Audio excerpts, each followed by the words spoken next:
having Brittany Merlot, civic media meteorologist, joins us now. Good morning, Brittany. How you doing? Good morning, Jane. I have a feeling you're going to cut my mic with what I have to say today. We would never cut your mic because you're polite. Thank you. Absolutely.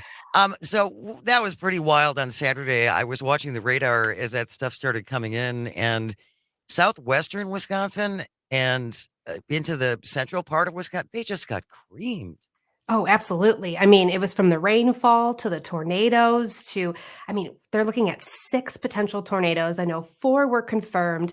One of them was an EF2 just south of Janesville, it looks like. So, some scary stuff which can change really rapidly. And this spring, summer, we've been so active. And even in a slight risk, which, in years past, when the Storm Prediction Center would put out a slight risk, a lot of the times, a lot of us meteorologists cried wolf in a sense. Stuff didn't happen. Right. This year is a different story.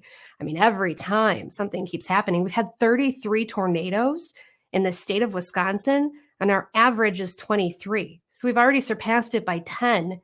And now I'm looking at my little crystal ball. Can you see what's in here? Can you guys see that? It's another storm system headed our way. Oh, I was hoping it was money. I know. That's really disturbing, though, that we've had that many tornadoes. It's not even July yet. I mean, granted, next week is July, but we got a long way to go before we are going to start moving away from these kinds of conditions. Absolutely. I mean, for Wisconsin, our severe weather season peak is usually July and kind of into August. That's when we get the moisture and the humidity and the heat. But we're not even there yet, like you mentioned. So it's a wild ride. And then we've got so much rain, Yeah. portions of like Black River, I think, up towards Baraboo, Adams.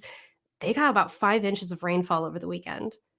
And that Mississippi River is flooding, the Wisconsin River, the Black River. I mean, they're all at their banks. And then with this additional rain, we could see another half an inch to an inch and a half overnight tonight.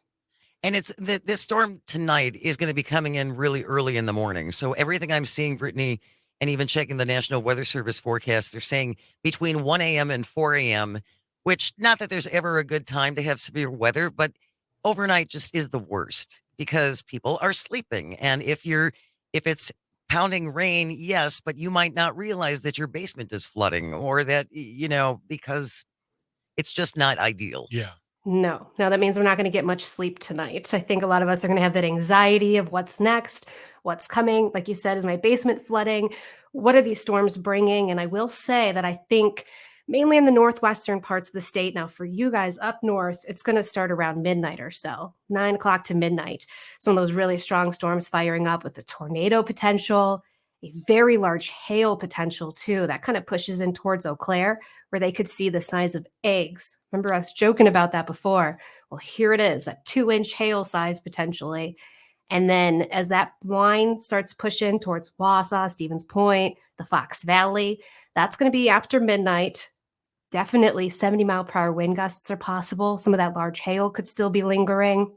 And then, of course, as it goes towards Milwaukee, Madison, further down southeast, we are looking at that 2 a.m. to 4 a.m. kind of time frame with the damaging winds, heavy rain, and potential flooding, which we just don't want any more rain. We've had enough. We absolutely have had enough. And our farmers now are having the opposite problem because we've been in drought conditions for the last couple of years. And now they can't get into their fields because they're too wet. Yes, and there's a lot of workshops going on of how to help these farmers that they haven't been able to plant. How can they help get more money? It's a mess throughout the entire state. And now, too, with the flooding, I was just hearing that they'll close down portions of the shipping on the Mississippi. So that's going to affect even down the line as well.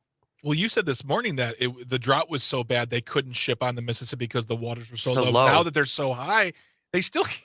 Yeah. Oh, my goodness. Well, because again, though, when they're moving, and then they're going to be pushing these floodwaters further over their banks, right? If they're operating up and down the Mississippi.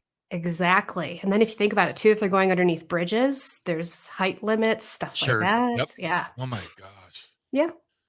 Meanwhile, like everyone asks me, how was the weather by you? I feel like in Kenosha, we just get spared so many times when there's massive storms, tornado, all the whole, and then be like, how was it in Kenosha? It was drizzly. I got some water on me. I'm like, I never, and I'm not saying I want that or I'm like, ha ha ha. It's just so odd to me that just you get missed an hour and a half north, homes get destroyed and trees fall, and I'm just sitting here going like, this doesn't look like weather to me.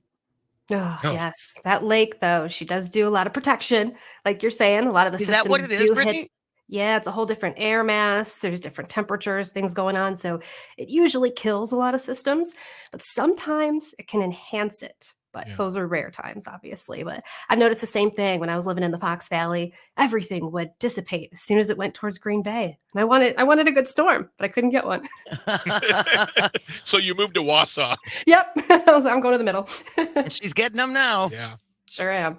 Brittany Merlot is the meteorologist for Civic Media, just talking about the rain we had over the weekend, the tornadoes, and now we have another round of bad weather that's going to be coming in tonight after midnight. So just want to give everybody a heads up about that so you're prepared, you're not surprised, maybe make some, I don't know, just make some arrangements.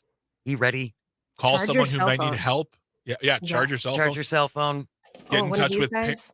parents. Oh yeah. NOAA Weather weather radio. radio. Yep, Yeah. battery operated. So if your power goes out, this is still going to wake you up because I just want to go to sleep tonight. Tell me when it's I know. here. Brittany Merlot, thank you so very much. We will talk to you Thursday at this same time. Stay close. News is coming up next. Keep it right here. Matt Nair on air, coming to you across the Civic Media Radio Network. Why